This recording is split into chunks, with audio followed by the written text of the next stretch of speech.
राधे राधे दोस्तों, नमस्ते। कैसे हैं आप सभी? उम्मीद करते हैं आप सभी एकदम बढ़िया होंगे, मज़े में होंगे और खुश होंगे। तो दोस्तों, आप सभी को करवा चौथ की ढेर सारी शुभकामनाएं, मेरी जितनी भी माताएं बहनें हैं सबको। और चलिए आप सभी को करवा चौथ की कहानी सुनाते हैं, जो कि करवा चौथ पे सुनना बहुत ही आवश्यक होता है। तो चलिए करवा चौथ व्रत की आप सभी को 2 कहानियाँ सुनाएंगे आज। तो वीडियो में आगे बने रहिएगा, और वीडियो अगर पसंद आई कहानी करवा चौथ की तो वीडियो को ज़रूर से लाइक कर दीजिएगा दोस्तों। तो करवा चौथ से जुड़ी एक कहानी सुनाते हैं, जो कि पौराणिक कथा के अनुसार देवी करवा अपने पति के साथ तुंगभद्रा नदी के पास रहती थी।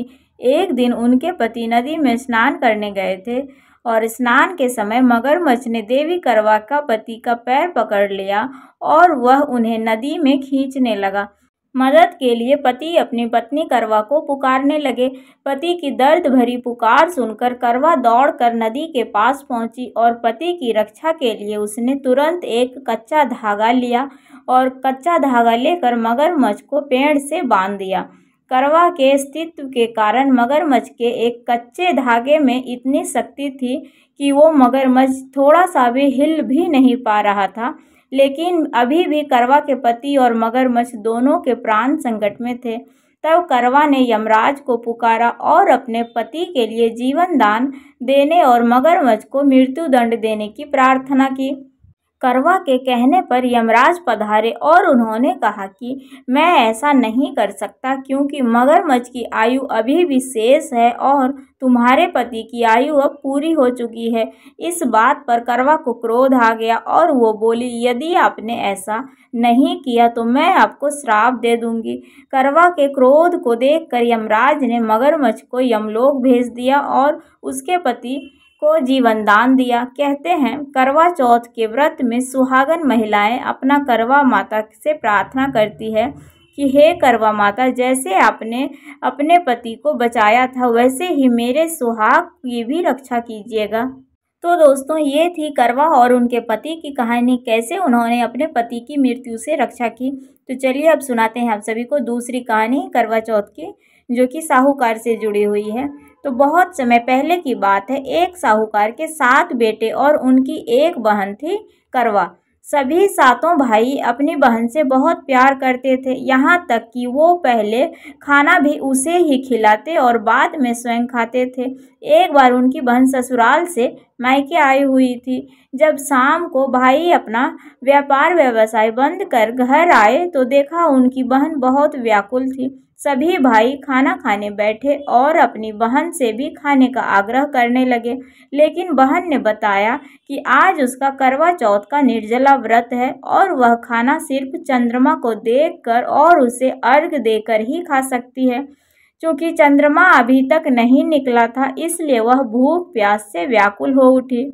और सबसे छोटे भाई को अपनी बहन की हालत देखी नहीं जाती, और वह दूर पीपल के पेड़ पर एक दीपक जलाकर चलने की ओट में रख देता है।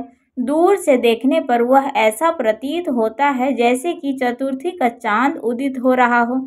इसके बाद भाई अपनी बहन को बताता है कि चांद निकल आया है और तुम उसे अर्घ देने के बाद भोजन कर सकती हो। बहन खुशी के मारे सीढ़ियों पर चांद को देखती है और उसे अर्घ देकर खाने बैठ जाती है। वह पहला टुकड़ा मुंह में डालती है तो उसे छींक आ जाती है।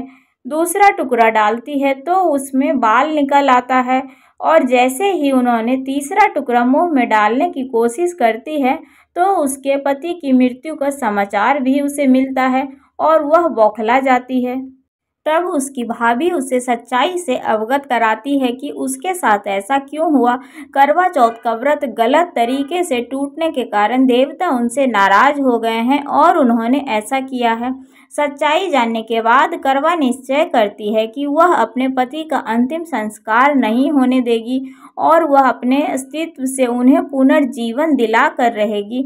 वह पूरे 1 साल तक अपने पति के शव के पास बैठी रही, उसकी देखभाल करती रही। उसके ऊपर उगने वाली सुई नुमा घास को वह एकत्रित करती जाती है। 1 साल बाद फिर से करवा चौथ का दिन आता है। उसकी सभी भाभियां करवा चौथ का व्रत रखती हैं। जब भाभियां उससे आशीर्वाद लेने आती हैं तो वह प्रत्येक भाभी से यम सुई ले लो, पीएस सुई दे दो, मुझे भी अपनी जैसी सुहागिन बना दो, ऐसा आग्रह करती है। लेकिन हर बार भाभी उसे अगली भाभी से आग्रह करने का कहकर चली जाती हैं। इस प्रकार जब छठे नंबर की भाभी आती हैं तो वह करवा उससे भी यही बात दोहराती है। तब यह भाभी उसे बताती हैं कि क्योंकि वह सबसे छोटी भाई की वजह से ही उनका व्रत टूटा था, अतः उसकी पत्नी में ही शक्ति है कि वह तुम्हारे पति को दोबारा से जीवित कर सकती हैं। इसलिए जब वह आए तो तुम उसे पकड़ लेना और जब तक वह तुम्हारे पति को जिंदा न कर दे उसे नहीं छोड़ना। ऐसा कहकर वह चली जाती है। अंत में छोटी भाभी आती हैं। करवा उनसे भी सुहागिन बनने का आग्रह करती हैं, लेकिन वह टाल मटोली करने लगती हैं। इसे देख करवा उन्हें जोर से पकड़ लेती हैं और अपने सुहाग को जिंदा करने के लिए कहती हैं। भाभी उससे छुड़ाने के लिए नोचती हैं, खिसोटती हैं, लेकिन करवा उसे नहीं छोड़ती है। अंत में उसकी तपस्या को देख भाभी पसीज जाती है और अपनी छोटी उंगली को चीरकर उसमें से अमृत उसके पति के मुंह में डाल देती हैं और करवा का पति तुरंत श्री गणेश कहता हुआ उठ बैठता है। इस प्रकार प्रभु की कृपा से छोटी भाभी के माध्यम से करवा को अपना सुहाग वापस मिल जाता है। हे श्री गणेश, माँ गौरी, जिस प्रकार आपने करवा को चीर सुहागन का वरदान आपसे मिला है, वैसे ही सभी सुहागिनों को मिले और उनकी सुहाग अजर अमर बनी रहे। तो इस प्रकार से लोग करवा चौथ का व्रत रखते हैं और अपने सुहाग की मंगल कामना करते हैं। तो दोस्तों, हमारी यह करवा चौथ की कहानी आप सभी को कैसी लगी, जो कि करवा चौथ पर अवश्य सुनना चाहिए। और भी बहुत कहानियाँ हैं, लेकिन हम आप सभी को आज 2 कहानी सुनाए हैं। तो कहानी पसंद आई अगर दोस्तों तो प्लीज़ वीडियो को लाइक कर दीजिएगा। और सभी लोग करवा चौथ का व्रत नहीं रखते हैं, क्योंकि ये व्रत सब जगह नहीं मनाया जाता है, बहुत जगह नहीं भी मनाया जाता है, जो कि हम लोग भी नहीं करते हैं करवा चौथ का व्रत। लेकिन अपने अनुसार घर में पूजा पाठ करके कहानी तो अवश्य सुन सकते हैं, इसमें तो कोई आपत्ति नहीं है। तो जो लोग व्रत नहीं भी करते हैं वो सिर्फ पूजा पाठ करके कहानी तो अवश्य सुन सकते हैं। इससे भी बहुत लाभ हमें मिलता है, करवा माता की कृपा हमें प्राप्त होती है। तो दोस्तों, कहानी आप लोग ज़रूर से सुन लीजिएगा और वीडियो को लाइक सब्सक्राइब चैनल को ज़रूर से कर दीजिएगा। तो चलिए मिलते हैं आप सभी से फिर से एक अगले वीडियो में। और आप सभी को करवा चौथ की फिर से ढेर सारी शुभकामनाएं, मेरे जितने भी माताएं बहनें हैं, मेरे दोस्तों, यूट्यूब फैमिली। तो चलिए मिलते हैं फिर से। Bye bye, Radhe Radhe.